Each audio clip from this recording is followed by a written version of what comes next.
Madam Speaker, I rise today to address a situation surrounding the senior senator from California, Dianne Feinstein.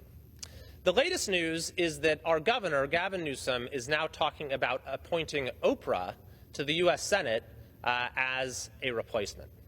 Now, Gavin Newsom has been talking about replacing Senator Feinstein for over 2 years. He started publicly speculating about this in 2021 about who he would replace, and at that point, Senator Feinstein was barely a third of the way through her term. California's other senator, Alex Padilla, was himself first got his office through appointment by Governor Newsom. So if there was, in fact, an appointment of Senator Feinstein, then both of our U.S. senators would have been handpicked, not by millions of voters, but by a single person to initially get their jobs. At this moment, pressure is coming from all directions when it comes to this situation and with a race for 2024 already underway. A number of sitting members of the House have actually overtly called on Senator Feinstein to resign. Ro Khanna said, "It's time for Senator Feinstein to resign. We need to put the country ahead of personal loyalty. Well, she has had a lifetime of public service. It is obvious she can no longer fulfill her duties. Not speaking out undermines our credibility as elected representatives of the people." That's what he said.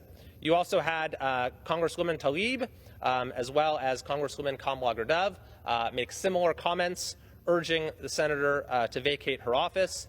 And the individual who's being supported by Congresswoman Khanna, Barbara Lee, has said, she told KQED that she would accept an appointment to the job if Governor Gavin Newsom offered it to her. Meanwhile, Speaker Nancy Pelosi, who of course herself is from California, is supporting another candidate, Congressman Schiff, and there have been a number of recent headlines related to this. This comes from Politico, which says that Feinstein's primary caregiver is Pelosi's daughter. The subheadline says a quiet caretaking arrangement has raised questions about whether Nancy Pelosi has the ailing senator's personal interests at heart. Another headline from Washington Examiner, Pelosi's secret campaign to aid Feinstein and get Schiff into the Senate. From Fox News, Pelosi's office denies her daughter is aiding Feinstein to help Adam Schiff win a Senate seat. So this is just a mess. None of it right now is about what is in the interest of Senator Feinstein, the interest of our state, or the interest of our country. It is all about politics. And so I believe the solution is to do away with the possibility of a gubernatorial appointment altogether. That way, Senator Feinstein can make a decision on her own terms. She will know that whether she finishes her term or whether she steps down before the end of her term, it is California voters who will decide who her successor will be. That is what will allow her to make a decision without all of the distractions of politics at the moment. To that end, I have introduced a constitutional amendment doing away with appointed senators. Now, this would make it so the Senate is the same as the House. You don't have any appointed members of the House who step onto this floor. Yet you've had a lot of appointed senators. So I want to make it the same way that if you want to represent your state as a United States senator, you need to be elected to do so. Indeed, this is really an anachronism, this process of appointing senators in the case of a vacancy. And it's been subject to rampant abuse. We had a Governor, Rod Blagojevich, go to prison after he essentially auctioned off Barack Obama's vacated Senate seat.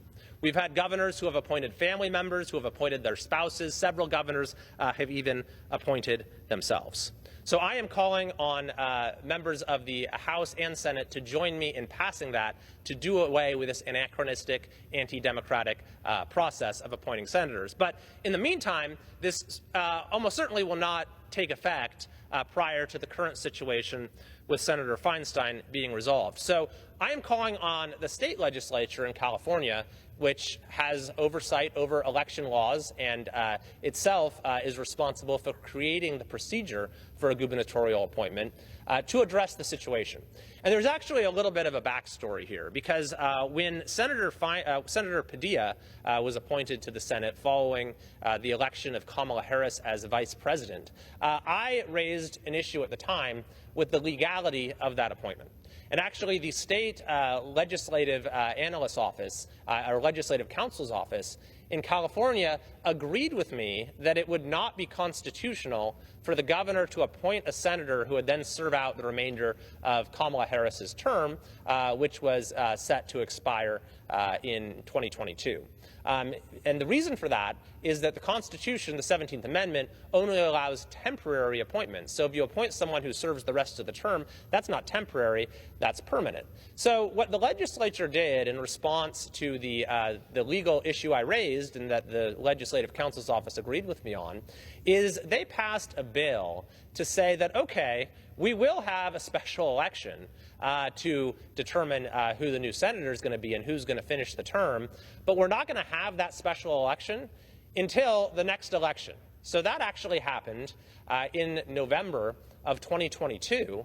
At the exact same time, we held the election for who would serve the new 6-year term. It was an absurdity. We literally had the same election on the ballot twice. One was for the new 6-year term. The other was just for the last couple months, the lame duck portion of the existing term. That was the way our legislature figured out to give basically as much advantage to the governor's chosen appointed senator as possible, while still abiding by the letter, if not the spirit, of the 17th Amendment. So what I've been in conversations with some members of the legislature about is they should change this law, or at the very least making an exception to it for the current situation with Senator Feinstein, to say that if there is a vacancy, then there will not be an appointment, that there will be an immediate special election, and that is how the successor will be chosen for the remainder of Senator Feinstein's term, which is set to expire in 2024. I think that this is what it will allow for fairness in the process of choosing our next senator. It will give millions of Californians a say rather than just one individual, and it will give Senator Feinstein the ability to make a decision that is best for her, best for the state, and best for the country. And so I urge that action on the part of the California legislature and governor. Thank you, Madam Speaker, and I yield back.